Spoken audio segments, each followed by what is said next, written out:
Good morning from the farmer's garden. I'm one of the farmers. I'm heading out to start my day. It's been a while since we did a video that's just kind of all the parts and pieces that I work on during the day. So I thought I would just kind of do one of those today. I've got a lot to get done. I probably won't get it all in the video because that would get really long. But I'm starting the day by going out to check all the chickens, let some of them out to enjoy the day, check the chicks, all that good stuff. I'll look around and see if I can find any duck eggs while I'm out here. I'm going to start with the chicks in the brooder. We have 2 in the brooder. I normally do not want to have just 2 at a time.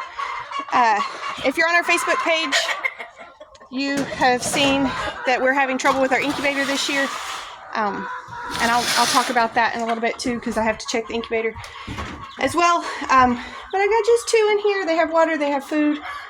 They look good. I am going to go ahead and unplug their light for the day. I don't know if I can do that with one hand. I'll come back in a second and do that. I try to get them kind of hardened off. I don't want them to have the light very long because they're going to move outside.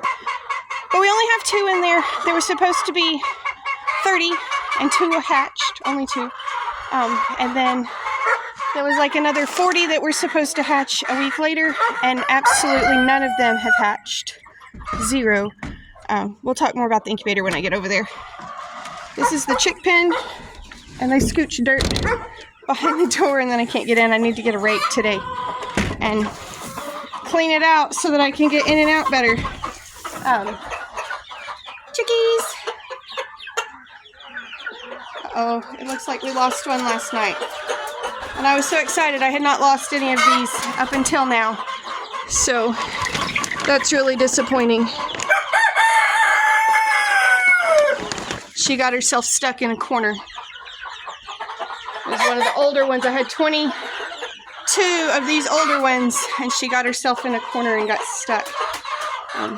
So we lost that one. So I got 21 of the older ones, and there's 20 of those. They've got food, they've got water, so everybody looks good. I'll get a bucket and haul this one off in a few minutes. They have water and food. Actually, it looks like they were hungry last night. I'm going to give them a little bit more food in here. This pen only has 4 roosters.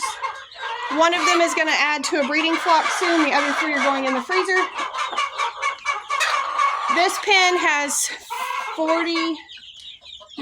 50 something hens. I think it's almost 50. And then it's got Junior Rooster in it. We have retired Junior. Last year he did great. We had excellent hatches off of him. But this year, we think that was part of our early issues with the incubator. He just was not as fertile as he used to be.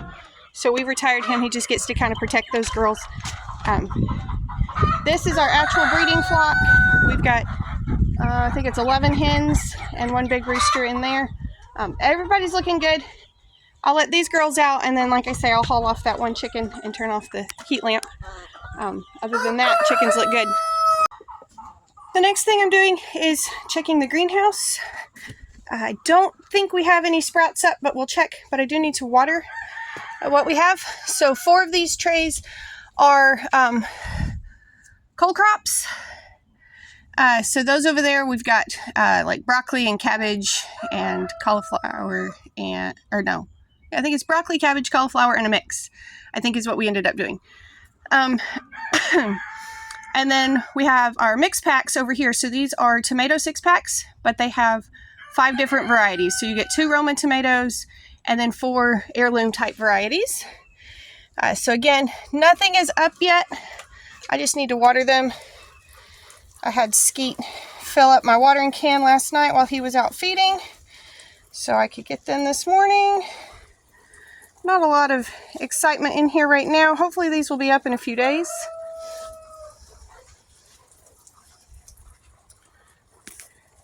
And then I also need to check my pickles. Do not come in the greenhouse. Out. Oh, cats. If she gets in here, she'll make a huge mess. So let's make sure she goes out with us. I also need to check my apartment garden. And we will be planting more of those things later today. I'm not exactly sure when I'll stick that in. I have jelly and all sorts of stuff to get done today. trying to carry a watering can and a cat. Out you go. Out you go. Okay, I am not going to do the next job that I thought I was going to do. I'm trying to kind of save myself trips up and down the hill. My little brain gets distracted, and if I go up and down too many times, I will completely lose focus. So my next job was going to be to go through the incubator, and I was just going to start cracking some eggs and see where they fertile, like what happened, because I thought this whole hatch had failed. But I pulled the box out, and I hear peeping. I don't see anything chipping. We're on this is day 23 now, but I hear cheeping inside a shell. So I'm fixing to put this back in there and pray that something hatches. So I'm going to do that, and then I'll explain what I'm doing here. Okay, let me just try to explain what we're doing here. We have incubated and hatched our own eggs for a few years now. We used to buy all our chicks, but purchasing chicks to raise is very expensive. It's like $5 a chick, and then you lose a lot of them because there's a lot of stress from them being in the mail, and then like today when one just got in a corner and died, you lose them from that. And so you're already out significant money just to even get the chick, and then the feed, you know. So to keep our costs down and make things a little more profitable for ourselves, we hatch our own eggs, and we've done this for several years. And we started out with a little foam incubator, and that did fine. We've borrowed an incubator before. This is our first year using this homemade incubator. Now, a homemade incubator might sound really weird if you don't know much about it. You might be like, why would you chance it? Don't worry, we ask ourselves that sometimes. But this is actually a thing. People do this all the time. The frustrating part for us has been we found an incubator supply store where we ordered all of the like thermostats and the heating elements and all of those things. And you would think incubator supply store, everything would be calibrated and everything would be precise, because it needs to be precise to do this job. But what we found, we've had horrible hatch rates, horrible. Some of them we get like 2, some of them maybe half will hatch. And we can't figure out, like, it seems to matter what shelf they're on in here. I think some of our turners are duds. I think that's a problem. I think we need new turners because some of them don't seem to move like they should. And so that's a problem.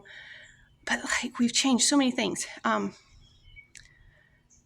So we did decide, okay, maybe our rooster was a little too old. Last year he did amazing. Last year we had fantastic hatch rates, 80 and 90% on almost everything.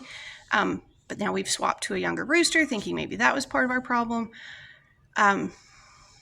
The thermostat that we put in there, that's again from an incubator supply store, we found out was running like 2 or 3 degrees off. And so sometimes our incubator was up to like 105 degrees, which will kill them. That's not incubating temperature. It should be about 101, 101.5, something like that. And then we lost power on this one twice while it was super cold, and it got down to like 60 degrees. And so I've been watching and nothing has done anything. But like I say, I just heard cheeping inside a shell. So we're going to just give it a few more days and see. They're not hurting anything right now. So we're going to see. But that's where we sit with the incubator. It's partly because we're using the homemade and we don't have it calibrated yet. It's probably partly because of the rooster that was a little older than he should have been.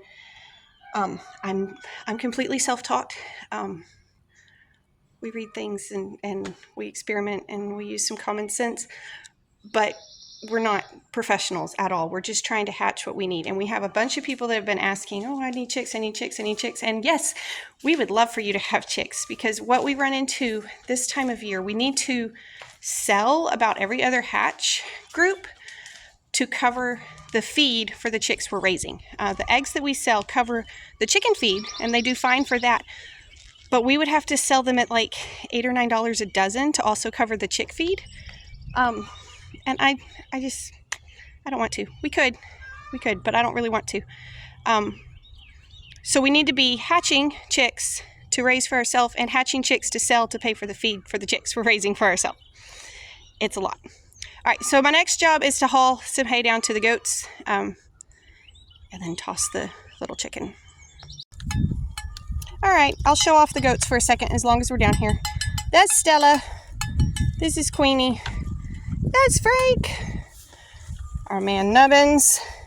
This is Fiona the leash goat. She does not understand that she's not allowed to get out and go in the garden. So she's been on a tether for a while trying to learn that, haven't you?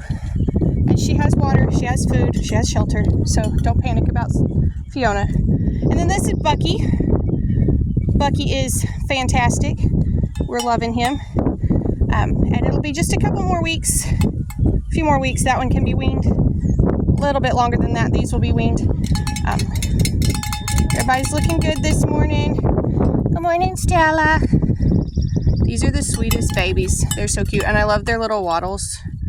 They're just adorable. Aren't you adorable? Oh, she's gonna climb me.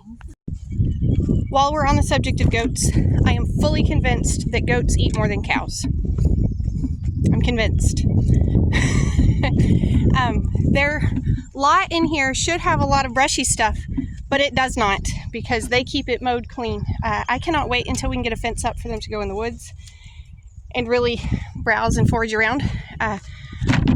But also, you need to be, if you have goats, you need to be providing them with good quality hay.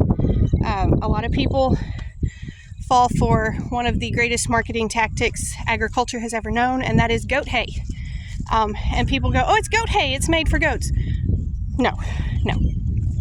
Your goats need to be eating the stuff labeled horse hay, because what goats eat naturally in the wild is they would be eating things that have like 18, 19, 20% protein in them. And if you give them goat hay, you are feeding them the nutritional equivalent of a cardboard box. So get the good hay for your goats. Your herd health will thank you. All right, now I'm going to check the garden and show you we've got a few seeds coming up. We've got onions that are doing okay. We actually have more seeds than I thought we did. These went in the ground right before this last cold spell. So we're in Texas. It's not supposed to get super cold this time of year. We get maybe one super cold. We had 2 this year, and the most recent was last week, and we got down in the teens, which is cold for us. We had wind chills in the single digits a couple times, but these are little English peas, and the seeds had gone in before that cold, and a few of them had started to sprout, and we thought, oh, we don't know, but I see lots of them this morning, so I'm very excited about that. Little sweet peas, green peas, the ones that you can either shell them and eat them like English peas, or you can eat them in the shell. People do that in stir fry and salads and stuff. These are carrots, so I'm excited to see some of those. We try carrots pretty much every year, and we lose them to the weeds. So this year we thought we're going to put them in plastic and not lose them. Those are beets. We know a few of the beets had come up before the cold weather, and so we lost a few. So what we'll do is we'll watch these holes. We'll watch for everything to come up, and once it's up, then we'll be able to determine where we need to go back in and replant. That whole chunk is onions. Everything's looking good. Again, the cold bit some of our leaves, so we have a lot of them with like this yellowing on them, but we have decided to just wait and see. We were a little bit worried that we would be replanting between $300 and $400 worth of onions, which we did not really want to do, but that was going to have to be the option if they got hit too hard. But I think, like I say, some of the leaves are gone. We picked a few of them. You can kind of check and see if they're mushy. We tested that on a few of them and they didn't seem mushy, so we're going to let them outgrow it. Growing pains of doing this first generation. We've talked about that before. First generation simply means that you don't have a generation older than you that has done this at the scale you're going for, to sell them, to do the things. So we grew up with gardens, but never anything nearly as big as this, never anything that our electric bill depended on. It was never a livelihood thing, and so we don't have those the previous generation's knowledge and wisdom to pass down. We're guessing. We're having to figure it out all on our own. The last thing we have planted over here is potatoes, and I doubt I'll see any, but I'm going to walk through here and check. I said we had potatoes in the ground. I should clarify. There's only a small experiment of potatoes in the ground already. The rest are going in this week. So these are seed potatoes. You might notice that they look just like regular potatoes. If you're planting potatoes for your family, you can definitely just go buy a bag of potatoes and wait until they sprout eyes and plant them. But these are kind of sitting in the sun, getting some more eyes on them. Eyes are the little starts of a plant. And then what we'll do is we'll go through and cut all those eyes apart into different chunks so that we can plant these. And we've got 200 pounds. No, yeah, 200 pounds. So we're hoping to have a lot of potatoes at the end of the year. A really good yield on potatoes is 10 times what you planted. So if you do the math, if they do what we're hoping they do, that's 2,000 pounds. That's what we're going for. Apparently I'm doing 2 videos today. I'm also going to do my apartment garden series update as well. So I'm going to be planting things to show people how to grow vegetables on their apartment patio. Video 1 for the day is done. We planted some more stuff in our patio garden. So that's already going to be posted and shared as our February apartment gardening video. We got broccoli plants. That pot has potatoes and a strawberry. The next thing on the schedule for me today is going to be to make some jelly, but first I got to get the kitchen cleaned up from breakfast, and then I'll start the jelly. I don't know that I'll do a whole lot of video of the jelly making process. I've done that before, but that's going to make this video really, really long if I try to get that today, so I'll do that a different day. I may get a few pieces of it, but I won't try to do the whole thing.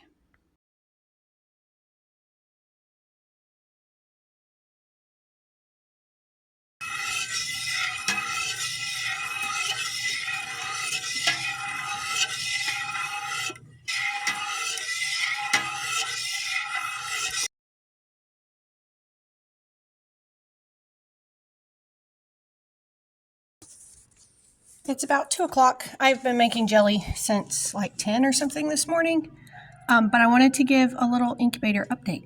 I'm kind of glad I didn't throw these. I have not had this happen before, but I'm learning something. I told y'all, I'm learning everything from experience. I don't know if you can see it.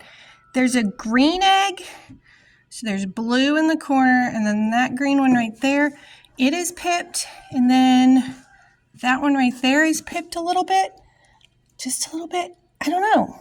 We may get 1. We may get 2. I've never had them do this before. So we're just going to leave them in there for a while and see if we get something. It'll be better than nothing, which is what we were going to get if I tossed them all.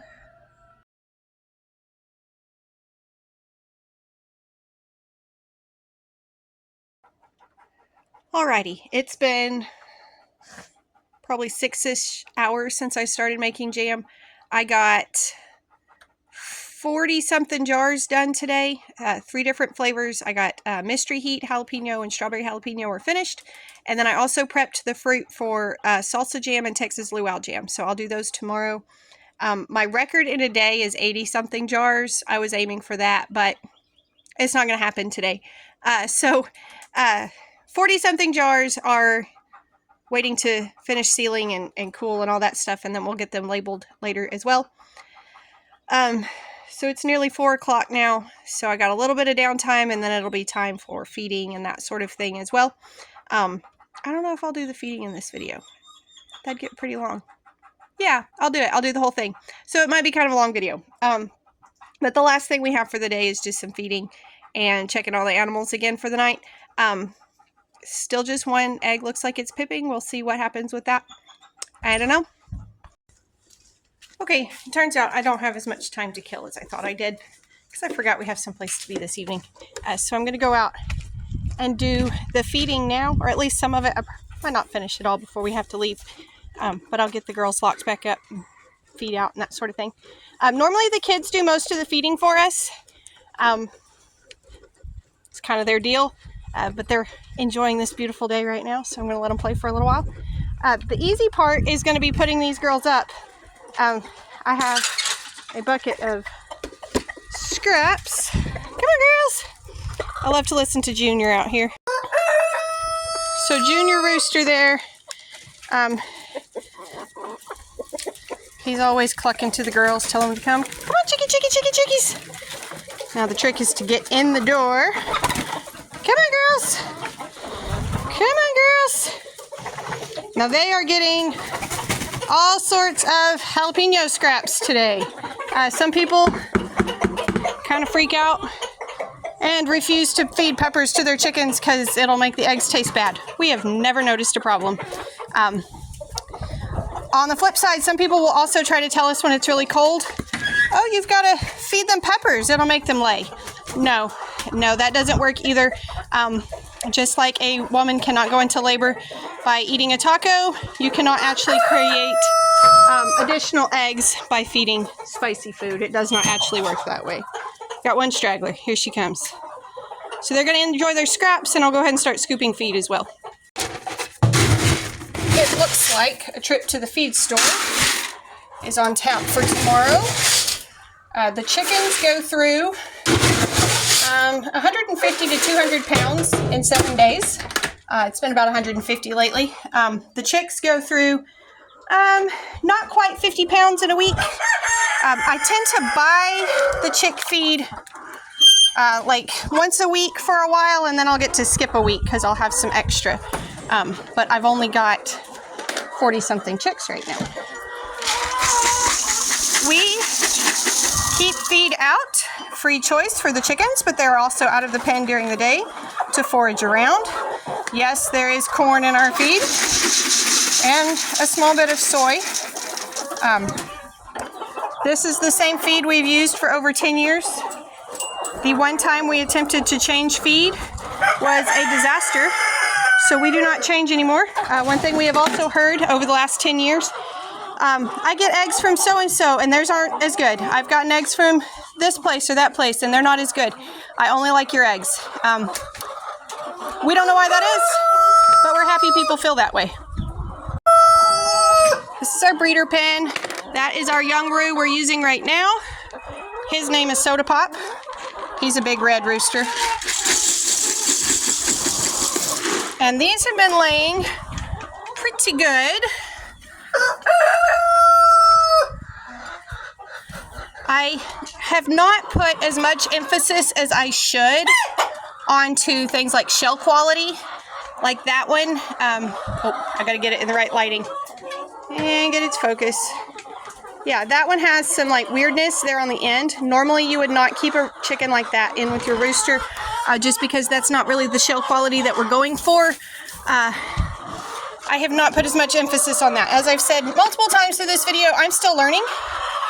Once we get this kind of down to a science, then I may be better at watching some of those things, but for right now, and I don't fit through this door I'm walking through either. For right now, I'm not super picky about those things. These are our extra roosters. I'm hoping to keep that white one and throw in with some hens very soon, so that I have two different flocks. He is a junior offspring, so those good green eggs. This guy, I think, is going to bring brown color to the eggshells. And yes, that's important even in your rooster. Time to collect eggs. This nest box, I have never figured it out. They do not like the bottom row. Will not use it. Sometimes the pullets, when we move them in here, they'll use it right at first, and then they don't. Do not know why. Because obviously, they're kind of crowded in the boxes that they do use. To me, it makes sense to put some eggs in the bottom. I'm not a chicken, so what do I know?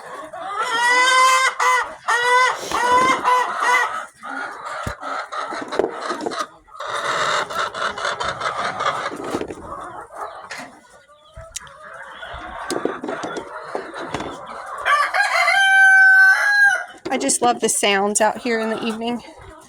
Everybody's all happy, content. So I am actually sold out of eggs. I don't have anything sitting inside except one little egg sitting in a flat by itself. So this is restarting us for all the orders. I sold everything I had yesterday. So now we get to start over the next 7 days. The goal is to sell everything that we've collected within 7 days. So we got a big full basket this evening. All right, in the chick pen, and my Skeeter has showed up to help with waters. That's kind of his thing in the evenings.